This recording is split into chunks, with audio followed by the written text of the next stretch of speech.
If you're a coaster enthusiast, you've seen those POVs or those off-rides of coasters that just look awesome. Of course, have mine. This is my top 10 bucket list roller coasters.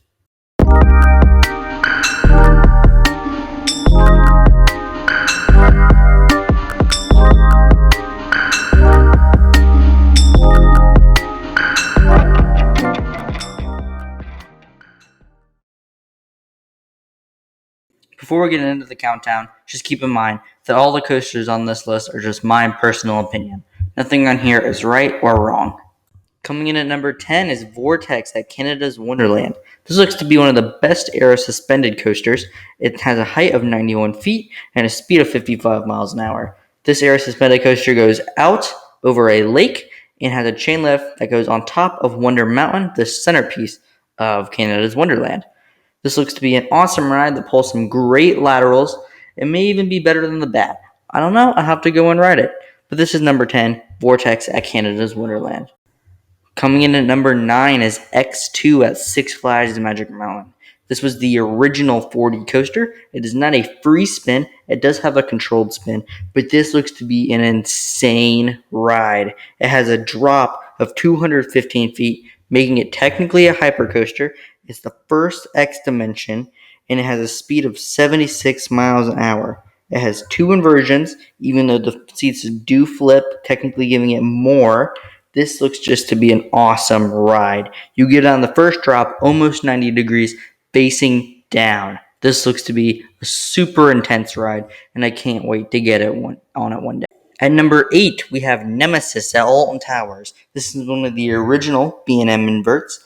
And how they built this ride, since Alton Towers does have a height limit, they can't build above the tree height. What they did is they dug a massive ditch, kind of a hole in the ground, and they put this B&M invert in it. Now, it does look to be an awesome coaster with some awesome theming. Alton Towers does have their awesome theming they love to do. Alton Towers loves to do their creepy themes, and this is no exception to that. But it does have a height of 42 feet, so it is a very small invert and only a max speed of 45 miles an hour. So with those stats, it does seem to be like a very small ride. But looking at some POVs, it looks at some awesome head choppers, awesome feet choppers, and some awesome inversions. So Nemesis coming in at number 8. At number 7 is the Voyage at Holiday World. It is a Gravity Group wooden coaster, second longest wooden roller coaster in the world, just behind the Beast. This coaster has a height of 163 feet and a speed of 67 miles an hour. This coaster does what the Beast does as it goes out into the woods and looks like it provides an awesome night ride that you can only get at a special event.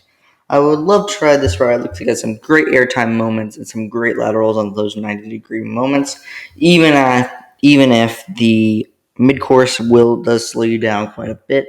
This looks to be an awesome wooden roller coaster.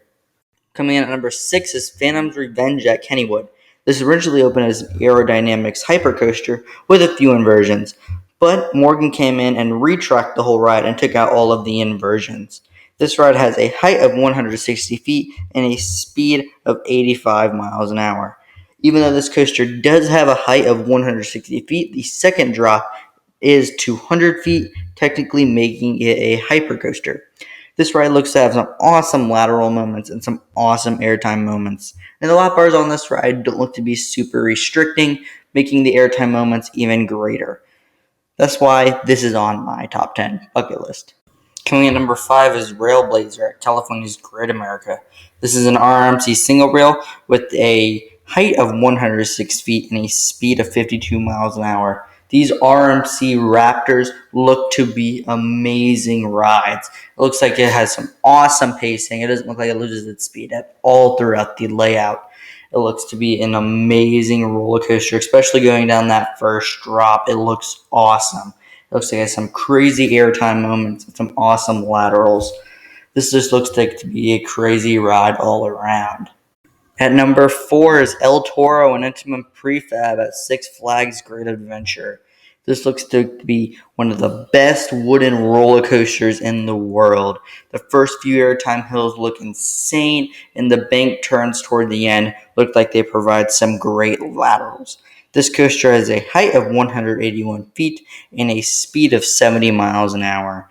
This looks like to be just an insane ride all around. It looks like it has some awesome airtime, awesome laterals, and the lap bars look like they allow you to have some awesome wiggle room, allowing you to get even more airtime. This looks like just to be a great ride. Number 3 is Fury 325, a B&M Giga Coaster. This has a height of 325 feet, just as the name says, and a speed of 95 miles an hour. This looks like it has some awesome airtime as well. The B&M clamshell restraints are awesome. They have them on Diamondback, and they are super comfortable and allow you to get some awesome airtime moments. This has some awesome flybys by the front entrance. It looks like to have some awesome airtime moments. The giant helix towards the end does look like it kills some momentum, but other than that, the whole ride looks awesome. The treble clef looks like it provides some awesome laterals going into it. So this ride just looks like to be an amazing ride. Number 2, almost number 1, but number 2 is Lightning Rod at Dollywood. This is an RMC wooden coaster, the only and first wooden launch coaster in the world.